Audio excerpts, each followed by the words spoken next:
Assalamualaikum warahmatullahi wabarakatuh. Perkenalkan kami dari kelompok 7, saya Zita Salsabila. Saya Faisal Habibi. Saya Rizky Aprianto.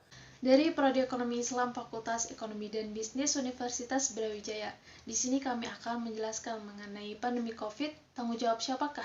Pemerintah atau masyarakat?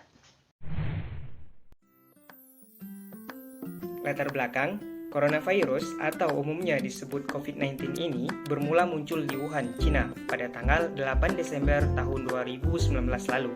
Dengan cepat, virus ini merambat ke berbagai negara di seluruh dunia. Pada sampai akhir di tanggal 11 Maret tahun 2020, WHO atau Badan Kesehatan Dunia menyatakan bahwa status COVID-19 ini menjadi polemik global. Sudah 2 tahun, Indonesia mengalami masa yang membuat keadaan tidak berjalan seperti biasanya, yaitu masa pandemi COVID-19. Pada awal kemunculan virus ini di Indonesia, masyarakat ada yang merasakan cemas, tapi lebih banyak yang acuh terhadap kasus ini, sehingga membuat banyak orang yang ikut terinfeksi akibat virus ini. Selain itu, berbagai sektor juga terdampak dari adanya pandemi COVID-19, terutama sektor ekonomi. Perkembangan COVID-19 di Indonesia sempat mengalami naik turun berdasarkan CSSE COVID-19 data.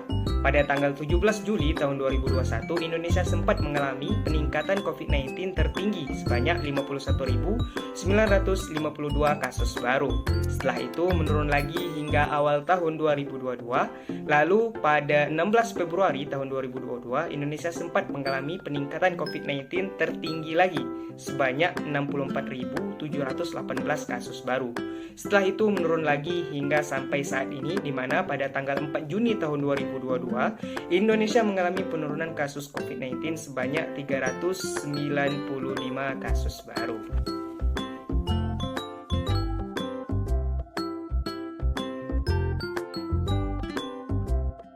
Berdasarkan latar belakang yang sudah dijelaskan tadi, pandemi COVID-19 sampai saat ini sudah menimbulkan banyak permasalahan dari berbagai sektor, terutama sektor ekonomi.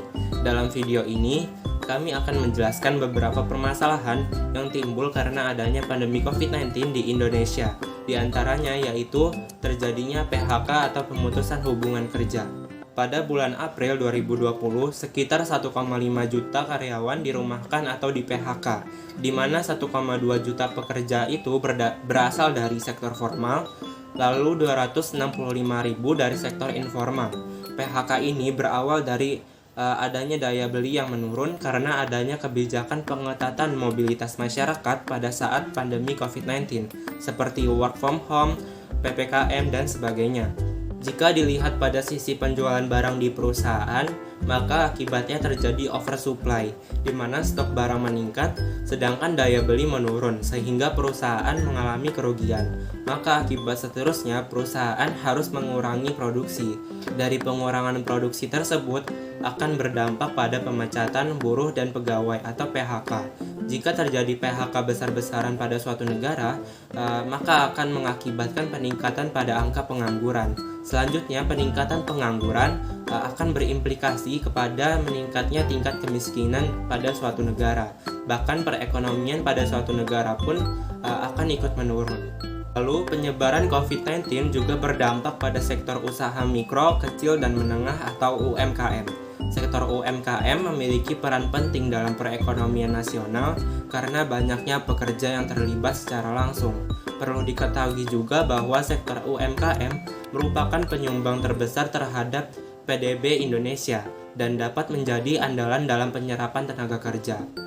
BPS, Bappenas, dan World Bank menunjukkan bahwa pandemi ini menyebabkan banyak UMKM kesulitan melunasi pinjaman serta membayar tagihan listrik, gas, dan gaji karyawan. Bahkan beberapa di antaranya terpaksa sampai harus melakukan PHK. Kendala lain yang dialami UMKM yaitu sulitnya memperoleh bahan baku, permodalan, pelanggan yang menurun, lalu distribusi dan produksi yang terhambat.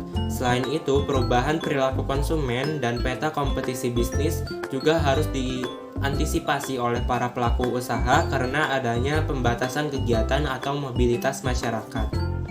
Berdasarkan permasalahan-permasalahan tersebut, nantinya terdapat analisis dari beberapa pemikiran aliran ekonomi yang mana akan menjawab siapakah yang harus bertanggung jawab untuk memberikan solusi dan kebijakan yang baik untuk mengatasi permasalahan tersebut dan mengatasi pandemi COVID-19 ini. Dari permasalahan tersebut, pemerintah terus berupaya untuk mengurangi dampak dan penyebaran COVID-19.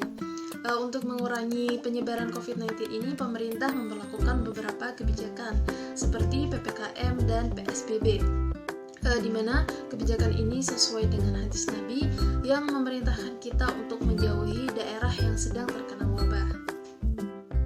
Nah, namun hal ini itu berdampak pada penurunan daya beli masyarakat, sehingga produksi berkurang dan banyak terjadi PHK, sehingga ekonomi menjadi lesu.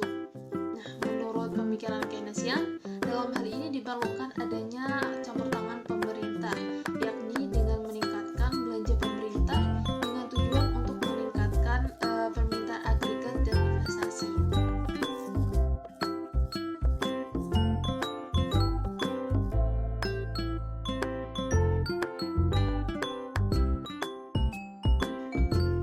Namun upaya pemerintah untuk meningkatkan permintaan agregat ini juga dapat menjadi suatu kontradiksi dengan upaya pemerintah untuk mengurangi penyebaran virus COVID-19, sehingga pemerintah gencar melakukan sosialisasi dan juga pembinaan digitalisasi UMKM, yang mana diharapkan dapat membantu UMKM untuk tetap bertahan namun tetap menjaga mobilitas. Kesimpulannya, pandemi COVID-19 ini memberikan dampak yang sangat besar terhadap semua sektor, terutama sektor ekonomi. Pemerintah telah melakukan berbagai upaya untuk mengatasi pandemi COVID-19 ini melalui berbagai kebijakan, terutama kebijakan untuk memulihkan ekonomi nasional. Akan tetapi, semua upaya ini tidak akan dapat berhasil tanpa adanya sinergi yang baik dari masyarakat. Dengan adanya kerjasama yang baik dari masyarakat, diharapkan dapat membantu mempercepat pemulihan perekonomian nasional, sehingga tanggung jawab untuk mengatasi pandemi ini adalah tanggung jawab bersama antara masyarakat dan juga pemerintah.